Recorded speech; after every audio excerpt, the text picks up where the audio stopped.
जय राम जय राम जय जय राम सिया राम जय जय सिया राम।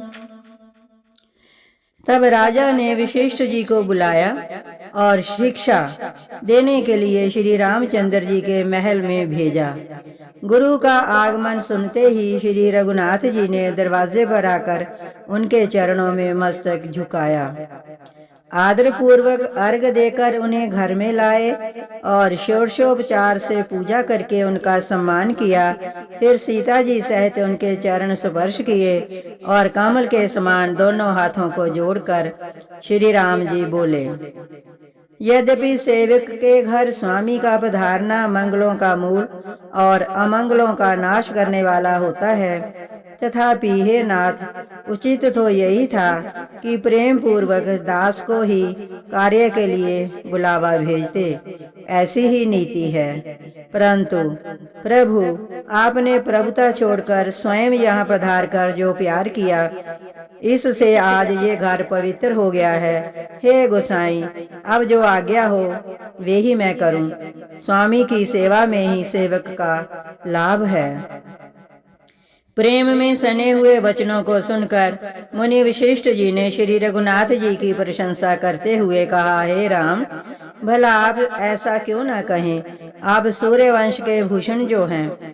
श्री रामचंद्र जी के गुण, शील और स्वभाव की व्याख्या कर मुनिराज प्रेम से पुलकित होकर बोले, हे रामचंद्र जी, राजा दशरथ जी ने राज्याभिषेक की तैयारी की है। वे आपको युवराज पद देना चाहते हैं। इसलिए हे राम जी, आज आप उपवास, हवन आदि विधि पूर्वक सब संयम कीजिए, जिससे विधाता कुशल पूर्वक इस काम को निभा दें। गुरु जी शिक्षा देकर राजा दशरथ जी के पास चले गए। श्री रामचंद्र जी के हृदय में इस बात का खेद हुआ कि हम सब भाई एक ही साथ जन्मे, खाना सोना, लड़कपन के खेल कूद, कन छेदन, यज्ञोपवीत और विवाह आदि उत्सव सब साथ साथ ही हुए। पर इस पवित्र वंश में यही एक अनुचित बात हो रही है कि सब भाइयों को छोड़कर राज्याभिषेक एक बड़े का ही अर्थात मेरा ही होता है। तुलसीदास जी कहते हैं कि प्रभु श्री रामचंद्र जी का ये सुंदर प्रेम पूर्ण पछतावा भक्तों के मन की कुटिलता को हरण करे। उसी समय प्रेम और आनंद में मगन लक्ष्मण जी आए। रघुकुल रूपी गोमद के खिलाने वाले चंद्रमा श्री रामचंद्र जी ने प्रिय वचन कहकर उनका सम्मान किया। भिन्न भिन्न प्रकार के बाजे बज रहे हैं। नगर के अतिशय आनंद का वर्णन नहीं हो सकता। सब लोग भरत जी का आगमन मना रहे हैं और कह रहे हैं कि वे शीघ्र आएं और राज्याभिषेक का उत्सव देखकर नेत्रों का फल प्राप्त करें। बाजार, रास्ते, घर, गली और चबूतरों पर पुरुष और स्त्री आपस में यही कहते हैं कि कल वह शुभ लगन मुहूर्त कितने समय है जब विधाता हमारी अभिलाषा पूरी करेंगे। जब सीता जी सहित श्री रामचंद्र जी स्वर्ण के सिंहासन पर विराजेंगे और हमारा मन चीता होगा, मनोकामना पूरी होगी। इधर तो सब ये कह रहे हैं कि कल कब होगा, उधर कुचक्री देवता बेगन मना रहे हैं। उन्हें देवताओं को अवध के बदावे नहीं सुहाते, जैसे चोर को चांदनी रात नहीं भानती। सरस्वती जी को बुलाकर देवता विनय कर रहे हैं और बार बार उनके पैरों को पकड़कर उन पर गिरते हैं। वे कहते हैं, हे माता, हमारी बड़ी विपत्ति को देखकर आज वही कीजिए जिससे श्री रामचंद्र जी राज त्याग कर वन को चले जाएं और देवताओं का सब कार्य सिद्ध हो। देवताओं की विनती सुनकर सरस्वती जी खड़ी खड़ी पछता रही हैं कि हाय, मैं कमल वन के लिए हेमंत ऋषि की रात हुई। उन्हें इस प्रकार पछताते देखकर देवता फिर विनय करके कहने लगे, हे माता, इसमें आपको जरा भी दोष ना लगेगा। श्री रघुनाथ जी विषाद और हर्ष से रहित हैं। आप तो श्री राम जी के सब प्रभाव को जानती ही हैं। जीव अपने कर्मवश ही सुख दुख का भागी होता है। अतएव देवताओं के हित के लिए आप अयोध्या जाइए। बार बार चरण पकड़कर देवताओं ने सरस्वती को संकोच में डाल दिया। तब वह ये विचार कर चली कि देवताओं की बुद्धि ओछी है, इनका निवास तो ऊंचा है पर इनकी करनी नीची है, ये दूसरे का ऐश्वर्य नहीं देख सकते। परंतु आगे के काम का विचार करके श्री राम जी के वन जाने से राक्षसों का वध होगा, जिससे सारा जगत सुखी हो जाएगा। चतुर कवि श्री राम जी के वनवास के चरित्रों का वर्णन करने के लिए मेरी चाह करेंगे। ऐसा विचार कर सरस्वती हृदय में हर्षित होकर दशरथ जी की पूरी अयोध्या में आई, जैसे दुसह दुख देने वाली कोई ग्रह दशा आई हो। मंथरा नाम की कैकेयी की एक मंद बुद्धि दासी थी। उसे अपयश की पिटारी बनाकर सरस्वती उसकी बुद्धि को फेर कर चली गई। मंथरा ने देखा कि नगर सजाया हुआ है, सुंदर मंगलमय बधावे बज रहे हैं। उसने लोगों से पूछा कि कैसा उत्सव है। उनसे श्री रामचंद्र जी के राज तिलक की बात सुनते ही उसका हृदय जल उठा। वह दुर्बुद्धि नीच जाति वाली दासी सोचने लगी कि किस प्रकार से ये काम रात ही रात में बिगड़ जाए। जैसे कोई कुटिल भीलनी शहद का छत्ता लगा देखकर घात लगाती है, उसको किस तरह से उखाड़ लूं। वह उदास होकर भरत जी की माता कैकेयी के पास गई। रानी कैकेयी ने हंसकर कहा, तू उदास क्यों है? मंथरा कुछ उत्तर नहीं देती, केवल लंबी सांस ले रही है और त्रिया चरित्र करके आंसू ढरका रही है। रानी हंसकर कहने लगी कि तेरे बड़े गाल हैं, तू बढ़ चढ़ कर बोलने वाली है। मेरा मन कहता है कि लक्ष्मण ने तुझे कुछ सीख दी है। तब भी वह महापापनी दासी कुछ नहीं बोलती, ऐसी लंबी सांस छोड़ रही है जैसे काली नागिन हो। तब रानी ने डरकर कहा, अरे कहते क्यों नहीं? श्री रामचंद्र, राजा लक्ष्मण, भरत और शत्रुघ्न कुशल से तो हैं। ये सुनकर गुबरी मंथरा के हृदय में बड़ी ही पीड़ा हुई। वह कहने लगी, हे माई, हमें क्यों कोई सीख देगा और मैं किसका बल पाकर बात करूंगी? रामचंद्र को छोड़कर आज और किसकी कुशल है जिन्हें राजा युवराज पद दे रहे हैं?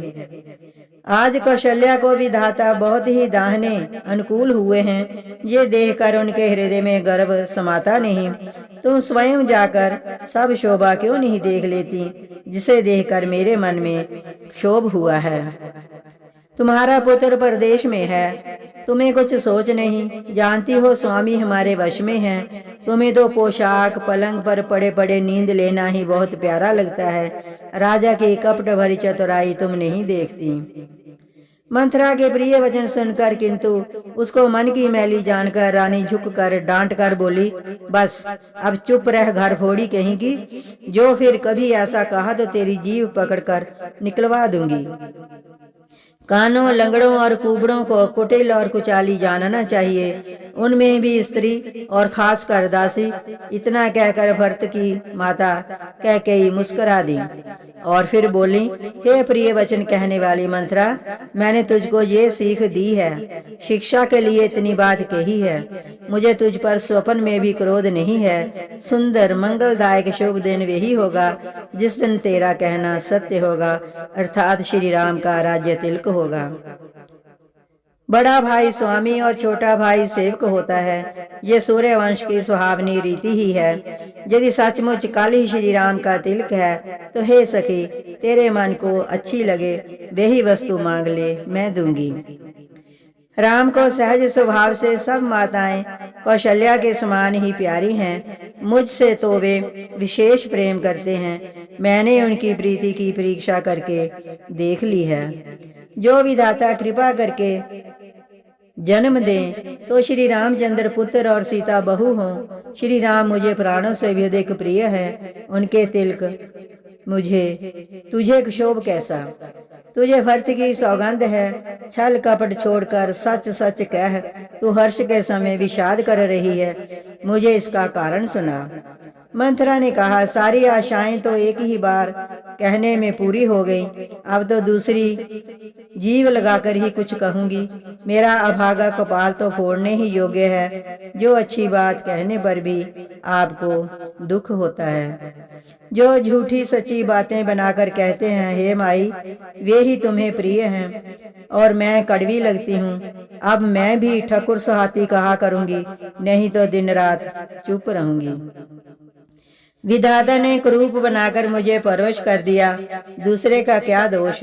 जो बोया सो काटती हूँ, दिया सो पाती हूँ। कोई भी राजा हो, हमारी क्या हानि। दासी छोड़कर क्या अब मैं रानी होऊंगी, अर्थात रानी तो होने से रही। हमारा स्वभाव तो जलाने ही योग्य है, क्योंकि तुम्हारा अहित मुझसे देखा नहीं जाता, इसलिए कुछ बात चलाई थी। किंतु हे देवी, हमारी बड़ी भूल हुई, क्षमा कर दो। आधार रहित अस्थिर बुद्धि की स्त्री देवताओं की माया के वश में होने के कारण रहस्य युक्त कपट भरे प्रिय वचनों को सुनकर रानी कैकेयी बैरिन मंथरा को अपनी सुहृद अहेतुक हित करने वाली जानकर उसका विश्वास कर लिया। बार बार रानी उससे आदर के साथ पूछ रही है, जैसे भीलनी के गान से हिरनी मोहित हो गई हो। जैसे भावी होनहार है, वैसी ही बुद्धि भी फिर गई। दासी अपना दाम लगा जानकर हर्षित हुई। तुम पूछती हो, किंतु मैं कहते डरती हूँ, क्योंकि तुमने पहले ही मेरा नाम घर फोड़ी रख दिया है। बहुत तरह के घड़ छोड़कर खूब विश्वास जमा कर तब वह अयोध्या की 60 सती शनि की 7.5 वर्ष की दशा रूपी मंथरा बोली, हे रानी, तुमने जो कहा वह मुझे सीताराम प्रिय हैं और राम को तुम प्रिय हो, सो ये बात सच्ची है। परंतु ये बात पहले थी, वे दिन अब गए। समय फिर जाने पर मित्र भी शत्रु हो जाते हैं। सूर्य कमल के कुल का पालन करने वाला है, पर बिना जल के वही सूर्य उन कमलों को जलाकर भस्म कर देता है। सौत कौशल्या तुम्हारी जड़ उखाड़ना चाहती है, अतः उपाय रूपी श्रेष्ठ बाढ़ घेरा लगाकर उसे रूंध दो, सुरक्षित कर दो। तुमको अपने सुहाग के बल पर कुछ भी सोच नहीं है। राजा को अपने वश में करना जानती हो, किंतु राजा मन के मैले व मुंह के मीठे हैं और आपका सीधा स्वभाव है। राम की माता कौशल्या बड़ी चतुर और गंभीर स्वभाव की है, उसकी था कोई नहीं पाता। उसने मौका पाकर अपनी बात बना ली। राजा ने जो भरत को ननिहाल भेज दिया, उसमें आप बस राम की माता की ही सलाह समझिए। कौशल्या समझती है कि और सब सौतें तो मेरी अच्छी तरह सेवा करती हैं, परंतु एक भरत की माँ पति के बल पर रहती हैं। कौशल्या को तुम बहुत ही खटक रही हो, किंतु वह कपट करने में चतुर है, अतः उसके हृदय का भाव जानने में नहीं आता। जय राम जय राम, जय जय राम, सिया राम, जय जय सिया राम।